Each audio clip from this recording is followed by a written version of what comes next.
नमस्कार, वेलकम। बहुत स्वागत है आपका आश्रम यूट्यूब चैनल पर। आज के अंक में हम बात करेंगे करोड़पति बनाने वाले कुछ रेखाओं के संबंध में। आपने देखा होगा कि आपके समाज में या आसपास में कुछ लोग ऐसे हैं जिनके पास करोड़ों अरबों की संपत्ति है। वहीं कुछ लोग बिल्कुल जैसे तैसे दिन काट रहे हैं। आखिर क्या डिफरेंस है दोनों में? एक घर के भी दो लोग दो तरह के हो जाते हैं। एक धनवान बन जाता है, दूसरा साधारण रह जाता है। क्या अंतर है?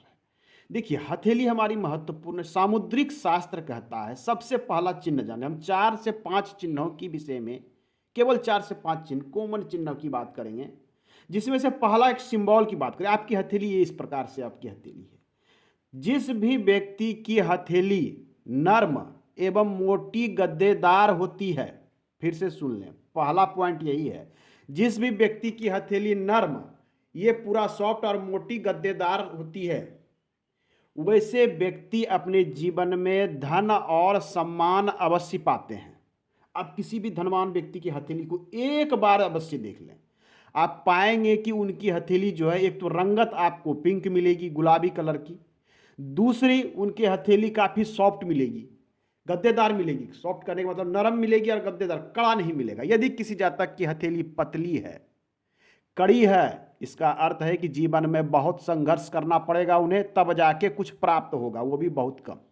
तो पहला सिंबल, नर्म और मोटी गद्देदार हथेली आपको धन और सम्मान जीवन में अवश्य दिलाएगा। चलिए दूसरा प्रमुख चिन्ह के विषय में बात करते हैं। भाग्य रेखा तो सभी की हथेली में होती है, छोटी और बड़ी। लेकिन भाग्य रेखा से निकलने वाले कुछ चिन्ह, ये हमारी होती है भाग्य रेखा। ये देखिए, ये शनि में पहुंचती है। हम भाग्य रेखा की बात नहीं करेंगे, लेकिन इसी भाग्य रेखा से यदि कोई रेखा निकलकर, इसी भाग्य रेखा से निकलकर कोई रेखा सूर्य पे चली जाए, अर्थात सूर्य रेखा यहाँ क्या हो रहा है, आपके भाग्य रेखा से निकल रही है। ये शनि का क्षेत्र है। यहाँ पहुँचने वाली लाइंस को, रेखा को हम भाग्य रेखा कहते हैं। और ये सूर्य का क्षेत्र है, अनामिका उंगली के नीचे। यहाँ पर पहुँचने वाली रेखा को हम सूर्य रेखा कहते हैं। तो भाग्य रेखा से निकलने वाली सूर्य रेखा ये बहुत ही रेयर होती है। पहली बात जान लें, ये आपको 3 चीजें जीवन में दिलाएगी। पहला, आपका नाम। ऐसे लोगों का नाम, प्रसिद्धि और अत्यधिक धन। नाम, ब्रांड और धन, ये 2-3 चीजें आपको मिलेगी। क्योंकि सूर्य का क्या कारण होता है, सूर्य देव तो लोगों के प्रतिभा को फैलाता है।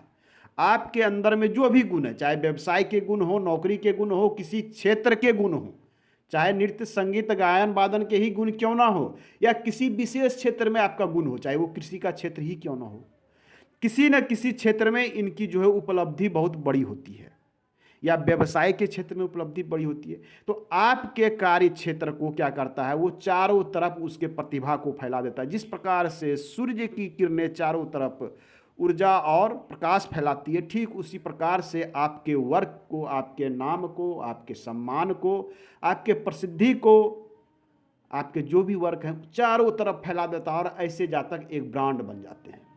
इनका व्यवसाय, नाम सुना होगा, फलाने बाबू की दुकान में सामान लेना है, फलाने बाबू का कंस्ट्रक्शन कंपनी, आंख मूंद के लोग विश्वास करते हैं। तो यही है सूर्य रेखा। ये सूर्य रेखा जब भाग्य से निकलती है तो यही देती है, नाम देती है, प्रसिद्धि खूब देती है, और धन भी अत्यधिक देती है। चूंकि ये भाग्य से निकल रही है, यहाँ कर्म, भाग्य कर्म का क्षेत्र है, यहाँ कर्म और नाम, यश मान सम्मान दोनों साथ साथ चल रहा है। जब आपके वर्क और कर्म और आपका सम्मान एक दूसरे को सपोर्ट करने लगेगा, आपका नाम, तो आपका काम क्या होता है, एक ब्रांड बन जाता है और दूर दूर तक प्रसिद्धि मिलती है। यह दूसरा चिन्ह था कि भाग्य रेखा से निकलने वाली सूर्य रेखा। इसमें एक चीजें आपको ध्यान में रखनी होगी, रेखाएं बिल्कुल स्पष्ट हो, पतली स्पष्ट हो, एक तरह की हो। ऐसा नहीं कि रेखा बहुत अधिक कटी हुई है, टूटी हुई है, रेखाओं पे द्वीप है, तो इसके फल में बहुत कमी आ जाती है। ये भी ध्यान में रखनी। इसके साथ आपके पर्वत की स्थिति यदि अत्यधिक शुभ हो तो ये आपको 100% लाभ देती है।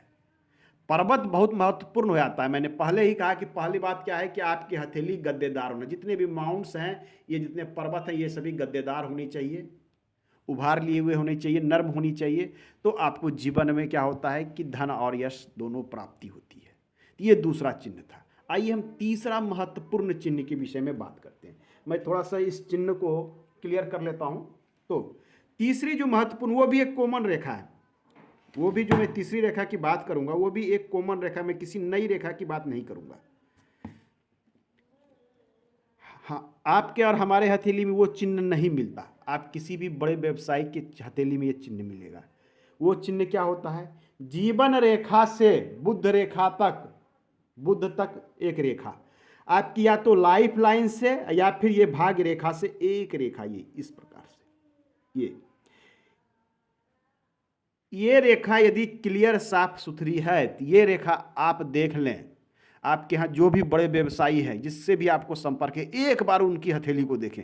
यह रेखा उनके हथेली में अवश्य मिलेगी, ये रेखा अवश्य मिलेगी।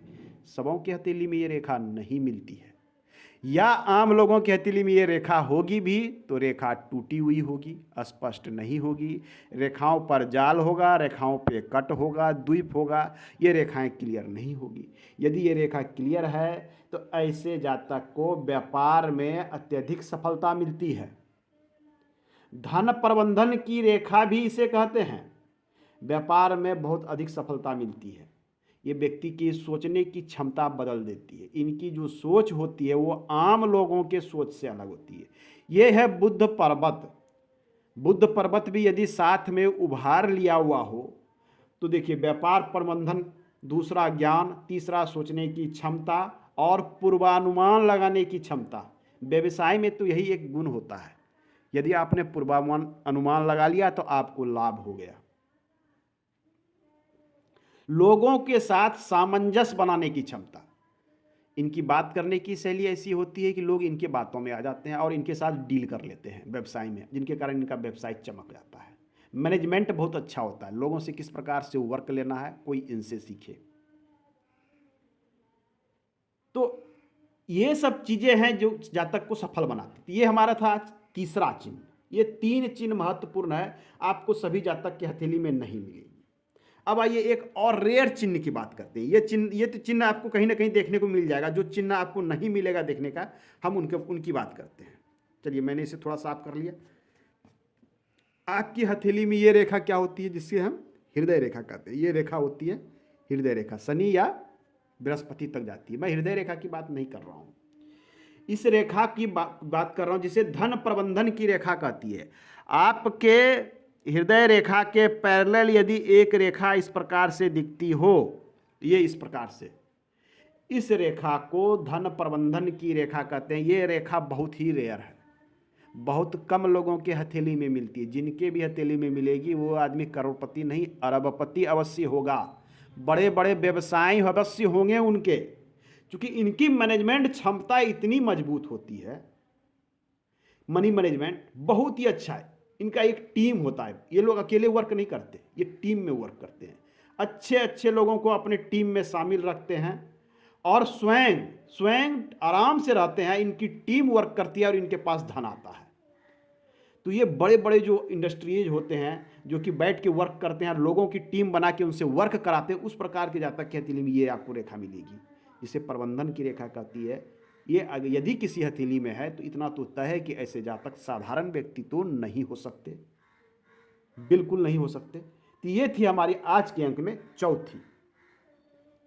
अब आइए हम एक और रेखा की बात कर लेते हैं, कॉमन रेखा की। ये तो हो गई रेयर रेखा की बात, कॉमन चीज। अंगूठे का एक चिन्ह की बात कर लेते हैं। ये देखिए अंगूठा, ये आपका है। अंगूठा का ये क्या है? पर्व है। जैसे ये आपका एक पर्व, दूसरा पर्व, तीसरा पर्व। इस पर्व में जो अंगूठे में आपको यहाँ ये दोनों को जो डिवाइड करता है, यहाँ पे अक्सर हम देखते हैं कि कोई ना कोई एक लकीर होती है, मोटी सी भद्दी सी। इस लकीर पर यदि यब का चिन्ह बनता हो, यब जिसे जौ कहते हैं हिंदी में, संस्कृत में यब कहते हैं, या कुछ लोग इसे द्वीप का भी चिन्ह कहते हैं। इस प्रकार का चिन्ह बनना, यब का चिन्ह बनना अति शुभ माना जाता है। ऐसे जातक अपार धन संपत्ति के मालिक होते हैं। इनके पास जीवन में धन की कमी नहीं होती। यदि इस चिन्ह के साथ हथेली में, आपकी हथेली में अन्य चिन्ह भी शुभ अवस्था में हो तो आपको करोड़पति बनने से कोई नहीं रोक सकता। यदि अन्य चिन्ह इतने मजबूत ना हो, केवल यह यब का चिन्ह है, तो आपको जीवन में कभी ऐसा नहीं आएगा कि मेरे पास खाने को नहीं है, या रहने को नहीं, ये स्थिति कभी उत्पन्न नहीं होगी। आपके जीवन सुचारू ढंग से, साधारण ढंग से चलता रहेगा एक सिंगल यव के कारण। आज के अंक में इतना ही, मिलते हैं अगले अंक में। धन्यवाद।